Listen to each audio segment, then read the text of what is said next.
went off, and he saved their bacon. He made 11 of 18 threes and scored 41 points. Where's the best player in the NBA? Well, guess what? KD was getting more and more upset by the dribble with his primary decision maker, Russell Westbrook, and this is starting to facilitate his exit from Oklahoma City. And they combined to go 1 for 13 from three. Those two did. Kevin made one. Russ made none. And you could see them looking at each other like, what are you doing? What are you doing? That was a troubled basketball team, but it took a Game 7 win, and it was 96-88. So it was a defensive struggle between the Warriors and the Thunder at that point. And Steph was good. He made 7 of 12 threes in that game. And Russell Westbrook went 7 of 21, as he is wont to do. And that was the game where Kevin Durant said, you know what? I just can't take this anymore. Yeah, but I'm not going to let you do this to Russ, because what about all those bricks that Kevin Durant shot in Game 6 while he's looking around at Russ and talking about what's going on? What about all those bricks he shot? Troubled basketball team, but they showed their firepower because they had them right where they wanted them. But they weren't trouble then. They only got trouble once they lost. All I care about right now is Golden State, because Golden State, by the time it got to the finals, was on fumes. You know it, and I know it. And the crucial game became Game 4 at Cleveland, which Golden State did win, and they're only up 2 going to the fourth quarter, and LeBron wasn't great in that fourth quarter. He should have won that game, but they lost the fourth quarter 29-20. But what happened with about 2.5 minutes left in that fourth quarter? What happened? What happened was Draymond happened, and he had so little respect at that point for one LeBron James, the GOAT, or faux GOAT, as I call it, that he actually, to his face, audibly, that could be heard 3 rows up into the stands, called him the B word. You're such a B. He was walking away when he said it. But he called him that, and then they trot up the court, and they get tangled up, as you know, as they go past half court, and they fall down. And Draymond has so little respect, he tries to kick LeBron in the midsection. Yeah. And Kiki Vandeweghe, the director of punishment for the NBA, is hearing and witnessing. And he did something that I could not believe he did. What'd he do? He suspended, in the middle of the NBA Finals, a key player for the team that was ahead in the finals. Was it warranted? Whew. Was it warranted? You could make a case, but I've never seen that. And I was shocked and said that the next day on the old show, because you just don't take key players out of the finals. But what had you can fine them all you want, but you can't suspend them. But what had Draymond done earlier to Steven Adams? He had done that. I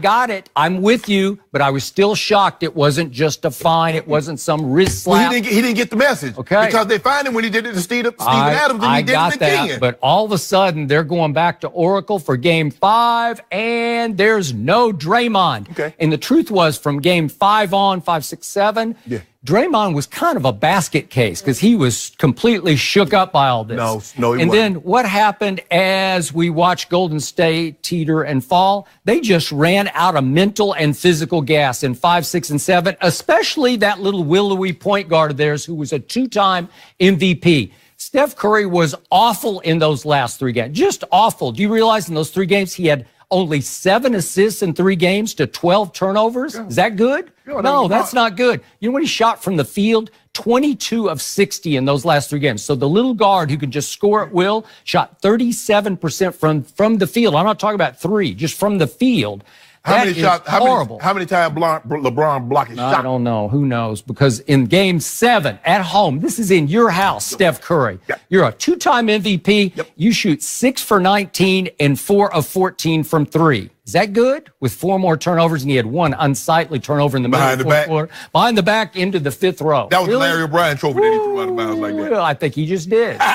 And, of course, Steph had to watch his counterpart, Kyrie Irving, hit the shot of shots to close the deal, because neither team could buy a shot down the stretch. It was ugly basketball. But Skip, you keep saying, Kyrie said, game over, I got this, LeBron. You keep saying that Draymond was fragile. Draymond in game 7 was 32, 15, and 9. I'm not so sure had they won that game, he wouldn't have been the finals MVP. Yep. So he was not fragile. But you keep telling, I just want to know, you keep telling me they were mentally broke, but they came back from 3-1 against a team that had the best player in the NBA on it. How is that possible? That was a troubled Oklahoma City basketball team. You know it because you know what was about to happen. Okay, let me ask you a question. He was about to exit stage left. Okay, I just need to know this just for me. I think you already know the answer. And my 800,000 people. You know, Skip, you know I got 850,000 IG followers? Do you really? Yeah! I'm about to get a meal. Going up. Wow. What I want to know and what my followers like to know. What about Twitter?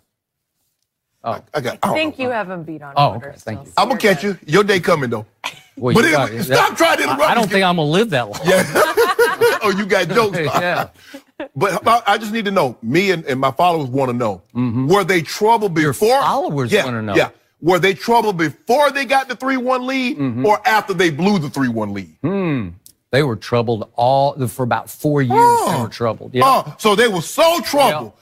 Kevin Durant wanted to get out of there so let's bad. get back to the question at hand, thanks to Ms. Taft here, that the point is, the truth is, all this that we just talked about, it wasn't that big of an upset. In fact, I can make a strong case it wasn't an upset at all. How you make a case? Because you know what? In the big picture, as I look back at it, will I take LeBron and Kyrie and Kevin Love and Tristan Thompson over Steph and Clay and what was left of Draymond at that? Yes, they're a better team. Cleveland was a better team at that point. So why would because what has Steph shown you repeatedly over time? He comes up smaller in the playoffs and on the Christmas Day stage. He comes up smaller when the stakes are high. Not the last two finals. Oh, sorry. I'm sorry. He just does.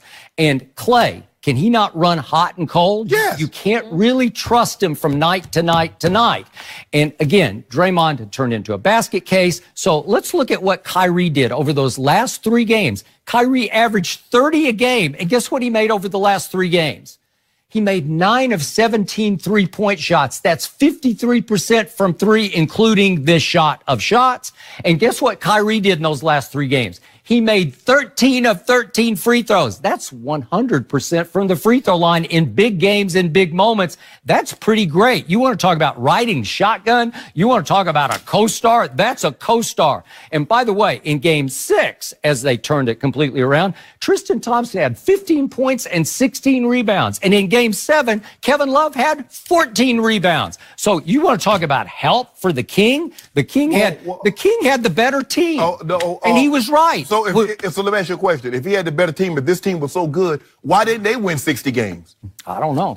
You asked LeBron. So what was he doing? If they were always saying I didn't have enough help. If they were so much of the favorite, why did Vegas have them the overwhelming underdog? I don't think they were overwhelming or overwhelming. No, they were not.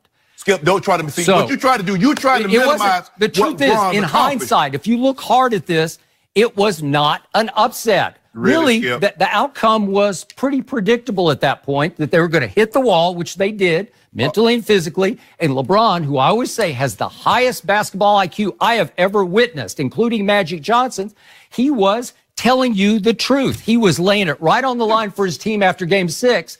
They are...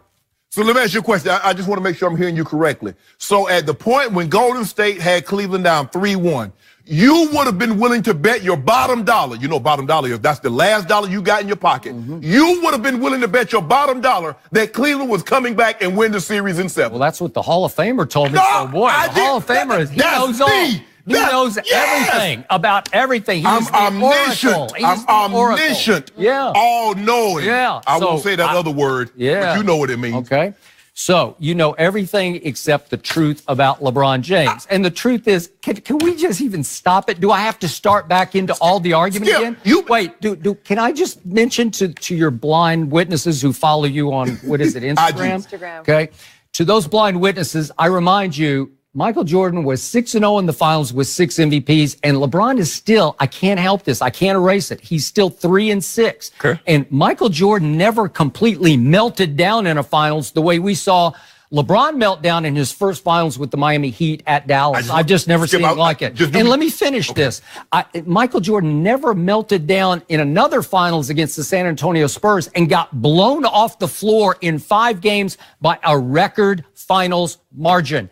And nobody ever accused Michael Jeffrey Jordan of being a liability at the late game clutch free throw line like LeBron has consistently shown us to be. So we have 10 scoring titles for Michael and 1 for LeBron. Okay. Really? Okay. We have 9 defensive first team all NBAs. And only 5 or 6 for LeBron. And only 6. And we have 1 defensive player of the year for Michael Jordan. And LeBron should have won it the year they gave it to Marc Gasol, but that's not the here nor there. But Skip, I just want to ask you this, and maybe you can help me out. Let's just say, for the sake of argument, in Michael Jordan's first NBA Finals. He's playing the Los Angeles Lakers in 1991.